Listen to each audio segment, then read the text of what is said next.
자, 안녕하세요. 반갑습니다. 주식강연의 그대에게 이정열입니다. 자, 오늘 8월 5일입니다. 오랜만에 인사드리는데 CIS 제가 이전에 여기서 이제 일단 먼저 설명을 좀 드릴게요. 시청하시기 전에 구독과 좋아요 한 번씩 부탁드리겠습니다. 자, 여기서 제가 여러 가지 내용들을 좀 말씀을 드렸었죠. 매각 이슈가 나왔다. 그리고 적정 주가가 18,500원 수준이다. 18,500원 슈팅이 살짝 나왔다가 차익 실현, 비중을 좀 축소하시는 것도 괜찮다. 이렇게 설명 좀 드리고 난 다음에 이때 대응을 잡는 포인트를 제가 16,000원 이 구간이라고 말씀을 드렸었습니다. 이 구간. 근데 이 구간까지 주가가 왔어요. 예, 이런 약간 좀 직감이라서 약간 감이라는 게 있잖아요. 감이라는 게. 약간 이쯤 저도 이제 주가를 계속 주가 움직임들을 계속 보면서 이슈가 나오는 것들도 보고 하면은 차트가 먼저 이루어지면서 만들어지고 뉴스들이 좀 나오는 게 있더라고요. 약간 여기가 지금 제가 봤을 때는 이 구간이 포인트 변고점이라고 보거든요. 변곡점.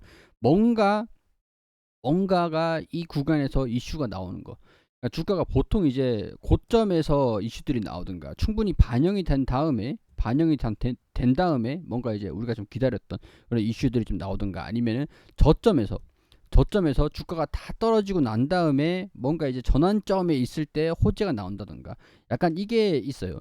주가가 쭉 떨어진 다음에 회복을 할 때 장기 평선들 막 돌파를 할 때 이때 뭔가 호재가 좀 나온다든가 약간 그런 이제 그런 게 있거든요. 근데 제가 봤을 때는 이 16,000원 구간에서 15,500원 이 구간이 제가 대응을 잡자 여기서 이제 정리를 못 하신 분들 같은 경우서나 비중 축소하신 분들 여기서 아래에서 주가가 떨어졌을 때 이 아래에서 매수를 해가지고 16,000원까지 평균 단가를 낮추고 여기 이 구간에서 비중을 축소를 할지 돌파를 하는지 아니면 이탈을 하는지 이 변곡점이라고 말씀을 드렸잖아요. 이 구간이 포인트라고 말씀을 드렸었는데 16,000원 이 구간에서 일단은 나올 수 있을 만한 게 한 두 가지가 있을 것 같습니다. 매각에 대한 이슈 그리고 2분기에 대한 실적 이 두 가지라고 할 수 있을 것 같은데 첫 번째 이제 매각에 대한 이슈 매각 이슈에 대한 부분들을 먼저 말씀을 드리면은 지금 제가 파악하기로는 좀 우선 협상자를 선정을 한다라고 했죠. 우선 협상자를 선정을 하는데 시간이 좀 걸리고 있다. 이렇게 이게 7월 중순에 제가 들었던 소식이에요. 근데 8월 달이다 보니까 이때 이쯤 되면 이제 발표가 좀 될 가능성들이 좀 있지 않을까. 우선 협상자가 매각을 바로 진행을 하는지 안 하는지 이때쯤 되면 이제 금액도 어느 정도 나올 수 있을 거라고 봐요. 우선 협상자가 선정이 됐다라고 해서 바로 이제 매각을 하는 게 아닙니다. 협상을 하는데 우선권이 있는 협상자일 뿐이에요. 협상을 하는데. 그렇기 때문에 우선 협상자가 선정이 되고 난 다음에 협상을 하는데 유리한 위치에 있는 이 기업이랑 나랑 너랑 나랑 이제 협상을 해서 우리 매각을 어떤 금액으로 할지 난 이 정도 생각을 하고 있는데 넌 어떠니? 약간 이거를 협상을 할 수 있는 협상자 우선권을 가진 협상자다 이렇게 보시면 될 것 같아요. 매각이 완료가 된다라는 내용들은 아닙니다. 근데 일단 우선 협상자가 발표가 된다라고 해서 금액이 어느 정도 노출이 되면은 이게 3,200억이냐 3,000억이냐 약간 여기에서 주가가 적정 주가가 갈린다라고 했잖아요. 매각이 되는 게 호가다 보니까 이게 좀 중요하다라고 말씀을 드렸었어요. 일단 우선 협상자가 나오고 금액이 어느 정도 윤곽이 나와버리면은 이제 매각에 대한 것들이 어느 정도 18,500원까지 이전에 주가가 올라간 적도 있었고 여기서 이까지 올라간 적도 있었고 재료 소멸격의 움직임들도 나와줄 수 있다. 그걸 좀 경계를 하자 이렇게 말씀을 드렸던 거잖아요. 그렇기 때문에 이 금액이 우선 협상자가 선정이 되고 금액이 어느 정도 나오면은 주가가 한번 반영이 됐다가 어느 정도 차익 실현 이게 적정 주가가 3천억 원에서 3천억 원인데 호가가 매각 금액이 3천억 원인데 이거를 지분해 해가지고 3점 몇 배 이렇게 해서 1조 얼마다 이렇게 계산했을 때 적정 주가가 1주당 18,500원 수준이다 라고 하면은 이 주가가 한번 18,000원까지 슈팅이 살짝 나오는지 일단은 봐야 되는데 이번에 한번 이전에 반영이 된 적이 있었잖아요. 그렇기 때문에 이렇게 되면은 뭐 2만원의 주가가 갔을 때 뭐 만약에 21,000원이 갔다라고 하면은 이건 이제 고평가잖아요. 고평가 약간 고평가라고 볼 수 있고 이거는 고평가 이거는 적정 주가. 우리가 적정 주가에 산다라는 것들은 이런 것 같아요. 뭐라 어떻게 설명해야 될까? 뭐 좀 일반적으로 우리가 콜라를 하나 산다고 할게요. 콜라도 가격이 다 틀리잖아요. 뭐 어떤 자판기에서는 콜라 하나가 뭐 1,600원이다. 1,800원이다. 어떤 뭐 관광지 가니까 2,000원이더라. 그러면 이게 고평가가 되어 있는 가격이고 콜라 한 캔 기준으로 봤을 때 이거는 적정 주가입니다. 적정 가격. 적정 소비자 가격이잖아요. 권장 가격. 그리고 행사를 하다 보니까 뭐 1,400원에 한 캔당 1,200원에 팔더라. 이거는 이제 저점 저렴한 가격이에요. 저렴한 가격. 저렴한 가격. 우리가 만약에 판매자라고 한다면 1,200원에 사가지고 2,000원에 팔아야 되는 거예요. 근데 이때 돼서 고평가가 21,000원이다라고 하면은 우리가 21,000원에 18,000원, 18,500원이 적정 소비자 가격이라고 보면 되고 21,000원이 우리 판매자가 이윤을 많이 남기고 팔 수 있는 그 가격이라는 얘기예요. 싸게 사는 게 지금 이 구간이었다. 이 구간 12,000원대, 12,000원대. 이걸 이제 가격으로 보면 되잖아요. 1,800원, 1,800원이라고 하면 딱 그 가격이 되죠. 여기서 공만 붙이면은 딱 대입이 되시겠죠. 약간 이런 관점이에요. 그렇기 때문에 매각에 대한 우선 협상자가 되고 금액이 노출이 되는 순간 시장에서는 이제 주가가 반영이 되어 있는 그 가격이라는 거죠. 그 가격. 그러니까 시장에서 이 주가에 반영을 시킨 재료냐, 반영을 시키지 않은 재료냐, 실적이 안 나와줄 거다라고 해가지고 주가가 쭉 떨어졌어요. 근데 이 전망이 실적을 2분기 까봤는데 실적이 안 좋아졌네. 이때는 뭐 100억이 나왔는데 이때는 뭐 60억이 나왔어요. 그러면 이거를 미리 선 반영을 했다. 주가에 반영된 가격이라고 하잖아요.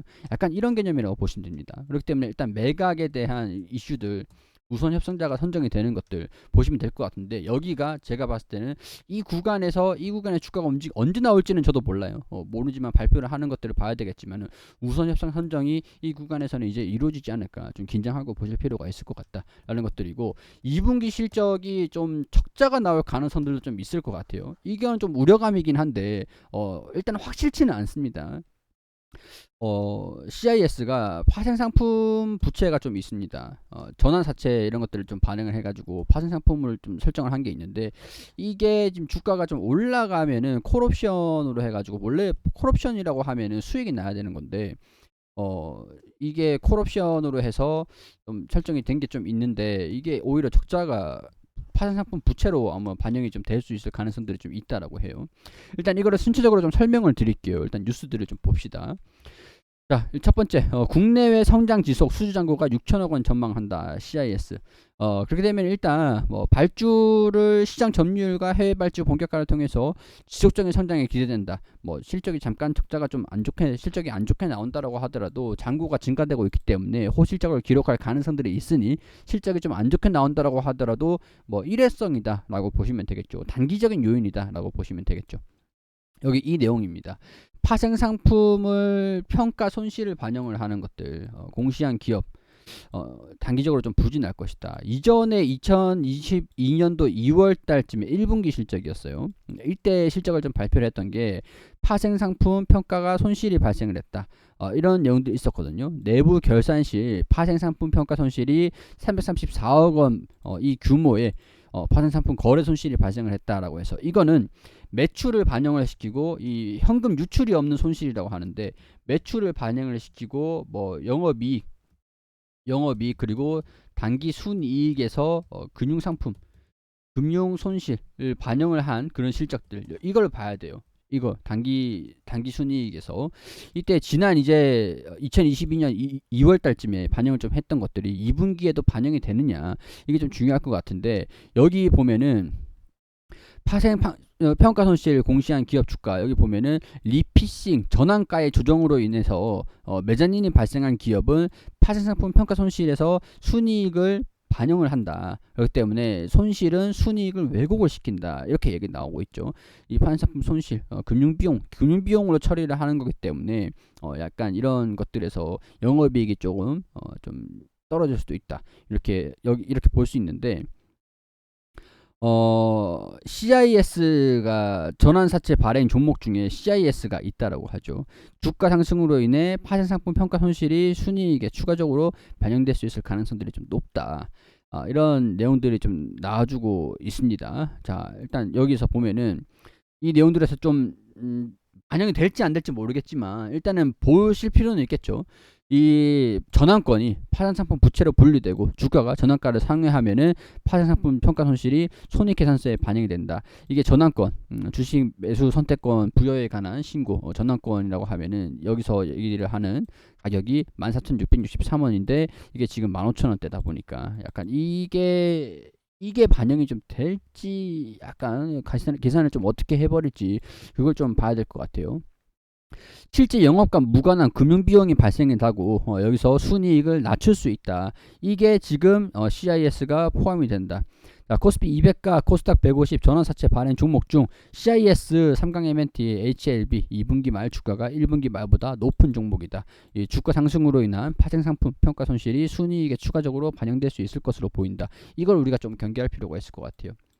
일단 1분기 말 주가의 차익만큼 얼마 정도 반영이 될지는 일단 모르겠습니다. 그리고 매각 관련돼서 뭐 7월 달쯤에 7월 26일에 지금 얼마 안 됐어요. 지금 8월 5일이니까 지난 7월 말에 이 예시기들이 좀 나온 중에 있는데 여기 내용들을 좀 보면은 경영권 프리미엄을 포함하면 지분 매각분과 별도로 추가 수익을 확보할 전망이다.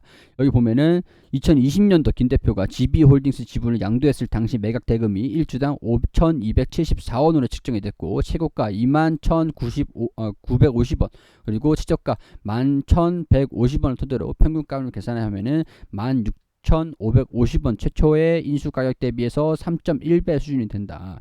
이게 적정 가격으로 평가를 하고 있다라고 보죠.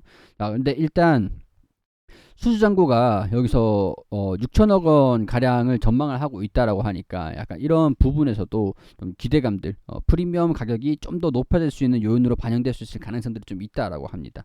일단 경영체제는 그대로 유지될 전망이라고 하기 때문에 이 오너에 대한 리스크, 경영권 리스크, 경영권이라기보다는 뭐 오너의 리스크, 오너 리스크 경영 리스크 뭐 그런 것들은 좀 자유로워졌다라고 볼 수 있을 것 같은데 자 일단 여기에서 현재 GB홀딩스 지분 매각과 함께 보유 지분을 매도하는 방향으로 무게가 좀 쏠리고 있다라고 해요. 지분이 뭐 26%냐 30%냐 약간 그 차이가 있을 것 같다라고 좀 봅니다.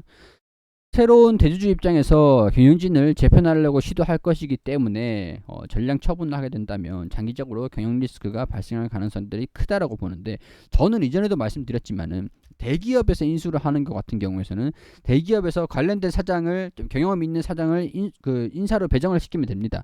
그렇기 때문에 장기적으로 이 리스크가 반영되지는 않을 것이다. 이렇게 좀 예상이 좀 되기도 하고요. 일단은 뭐 대주주 입장에서 김 대표 이 대표자분이 지분을 매각을 한다라고 하면은 여기에서 경영 시나리오 관련해서 뭐 지금 이제 인수 의향서를 제출한 기업들은 이걸 포함한 그런 계획을 잡고 있겠죠.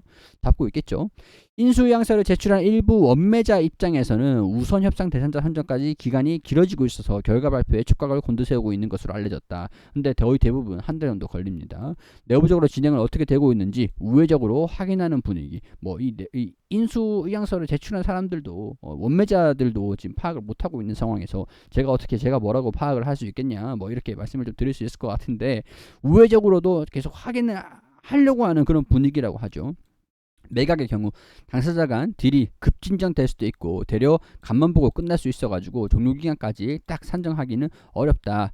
외부의 경영권을 매각하는 상황들은 맞다라고 하니까 매각 후에도 현행 경영체제는 변함이 없을 것이다. 근데 지분은 넘길 것이다. 대표자 지분은 넘길 것이다. 이렇게 얘기들이 좀 나와주고 있죠.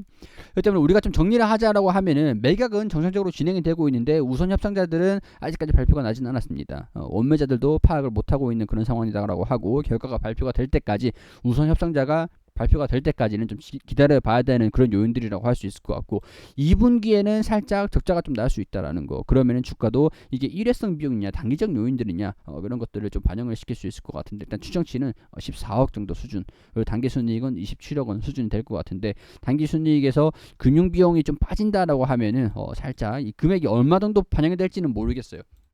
살짝 적자가 살짝 날 수도 있다라는 것들 이런 것들도 우리가 좀 감안을 좀 해볼 적자까지는 안 날 수도 있겠지만은 이전 영업이익처럼 좀 살짝 줄어들 수 있겠다 이렇게 볼 수 있는 것도 좋을 것 같고 3분기 4분기부터는 일회성 비용으로 반영이 안 된다라고 하면은 영업이익의 단기순이익 개선 이런 것들도 한번 기대를 해볼 수 있는 장기적으로는 수주 잔고가 증가되고 있으니까 장기적인 외형 성장이 이루어질 수도 있겠다. 근데 단기적으로는 불안감들이 약간 다소 있는 상황들이긴 하다. 그렇기 때문에 전략적인 부분들을 보자면 제가 이 부분에서 돌파를 하는지 이탈을 하는지 아니면 이때쯤에 우선 협상자 매각에 관련된 그런 소식들이 나와줄지 약간 여기서 매도를 못하신 분들 대응을 잡고 평균 단가 낮추셨다면 적어도 내가 10주 평균단가 낮췄을 때 이 10주는 제가 20주를 가지고 있는 것 중에서 여기서 10주 정도는 비중을 어느 정도 좀 확보를 해놨다가 조정을 받고 뭐 올라가든가 아니면 이탈하든가 이런 것들을 확인을 한 다음에 뭐 돌파를 할 때 또 이제 추가적으로 매수를 약간 여기서 덜어낸 비중들을 여기서 10주를 정리를 해서 내가 10주만 갖고 있다라고 했을 때 10주를 이제 하든가 추가적으로 매수를 하든가 이탈을 하면은 떨어졌을 때 바닥을 보면서 또 다시 10주를 매수를 하든가 10주에서 뭐 20주를 해서 평균단가를 좀 낮췄어요. 그러면은 어느 정도 20주를 정리를 하고 10주만 보유를 하고 있는 상태에서 돌파라든가 이탈을 하고 있는 상태에서 여기서 확인을 하고 우선 여기서 주가를 확인하고 여기서 10주를 갖고 있으니까 뭐 5주 아니면은 뭐 올라갈 때 뭐 10주를 더 매수를 하든가 불타게라든가 물타게를 하든가 움직임들을 보면서 결정을 하시는 게 좋을 것 같습니다. 일단 CIS 저도 이제 좀 분석을 해보면서 시장에 좀 노출된 재료들을 가지고 말씀을 드리는 것들인데 일단은 이런 개인적인 생각들 저의 이제 추측들도 어느 정도 있죠. 그런 개인적인 견해들 그런 것들만 참고만 하셔가지고 보시면 좋을 것 같아요. 일단 구독과 좋아요 부탁드릴 수 있도록 하고 CIS 여기까지 브리핑 드릴 수 있도록 하겠습니다. 도움이 되시길 바랄게요.